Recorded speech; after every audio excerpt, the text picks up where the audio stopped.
kabajamtoota daawwattoota sagalee kitaabaa akkam jirtu har'a asoosama eegeef gaabbiin gara keessanitti deebineen asoosamni kun kan fudhatame kitaaba Odaa jala jedhurraa barreessaan kitaabichaa Tasfaayee Ayyalaa fi Iddoosaa Kabbadaadha kan asoosama kana isiniif seenessu Fu'aad Awwal.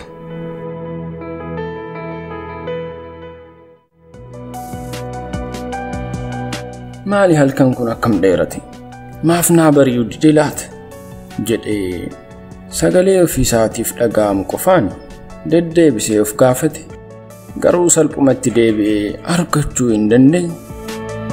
Edaa dhugaadha halkan dhiphuu barii fagaataa jechi jedhan sun deddeebisee ofiif usuusee yaada bitaa galeeni yaadaan marmaaree of dhabee raatee akka nama laga guute keessa lixee ba'uuf tattaafatu oliif gadi uffate garuu ta'uu fidide galaanni yaada isaa liqimsee kan salphaatti harka kennatu miti jabaadha keessaa ba'uuf kan humna leencaa gaafatu innoo humnoonni isaa elmamee dhumeedha akkamiin yaa jabaatu halkan guutuu osoo yaadaan marmaaruu 10 osoo sa'aatii isaa laaluu bule ammas garuu boqonne simbirri barii wacasheen bari'eera ka'a jettee lallabdusi isaaf hin bariine takkaas garagalaa takkammoo achi garagalaa sireen irra ciise waan akka dhakaarraa hojjetame itti toluu dide tafkiin hin jirre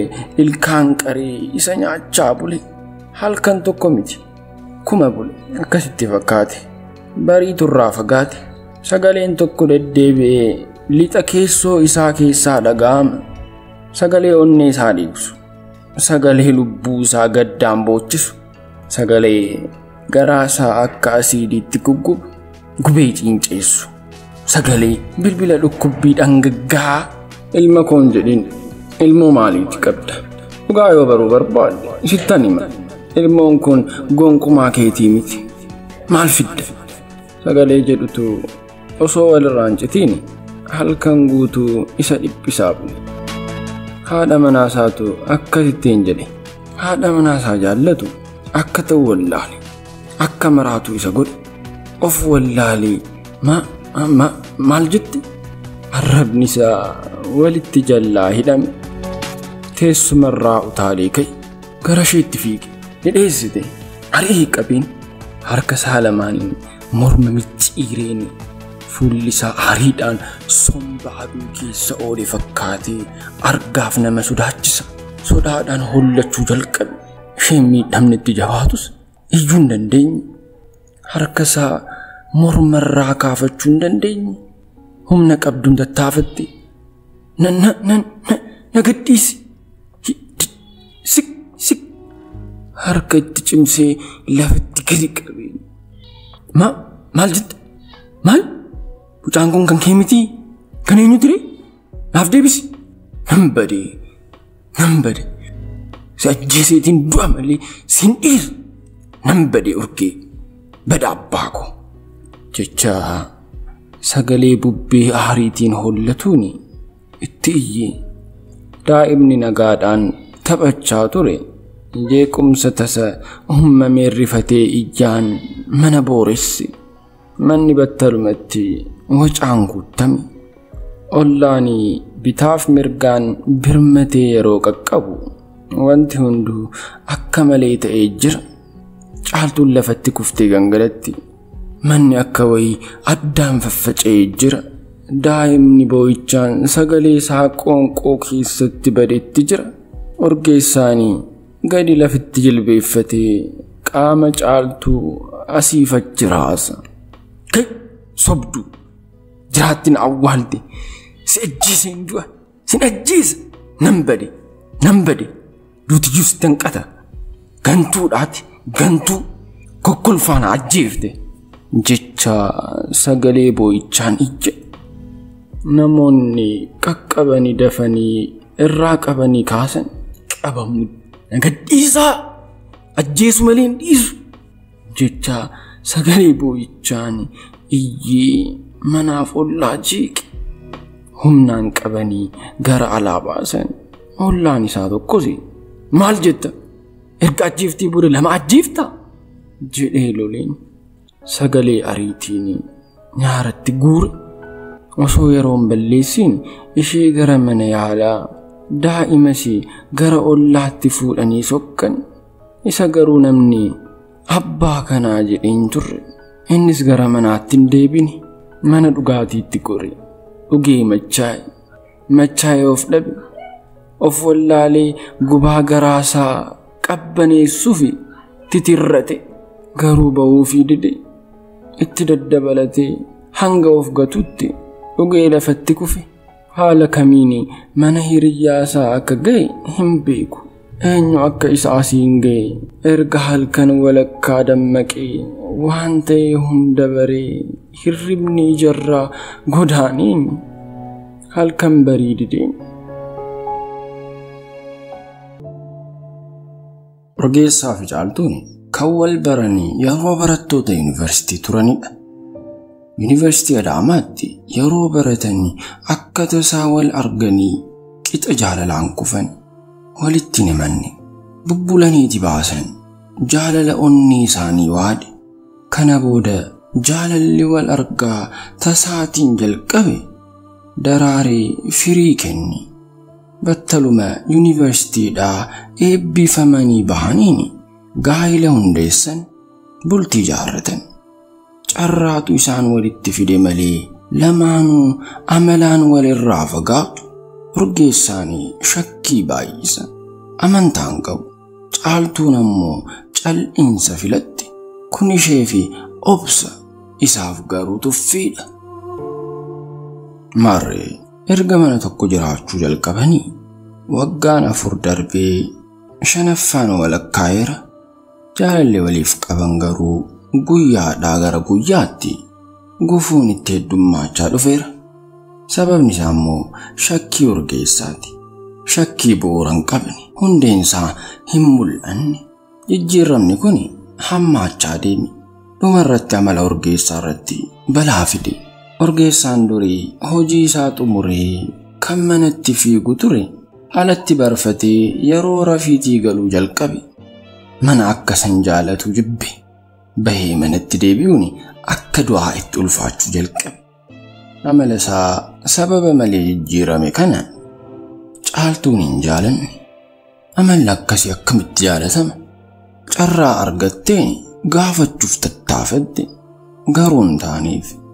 Hiriyyaa isaatiin gaafachiiste sirumaatti cime. Waanuma hin taaneen dubbii barbaadee lolaaf ka'a.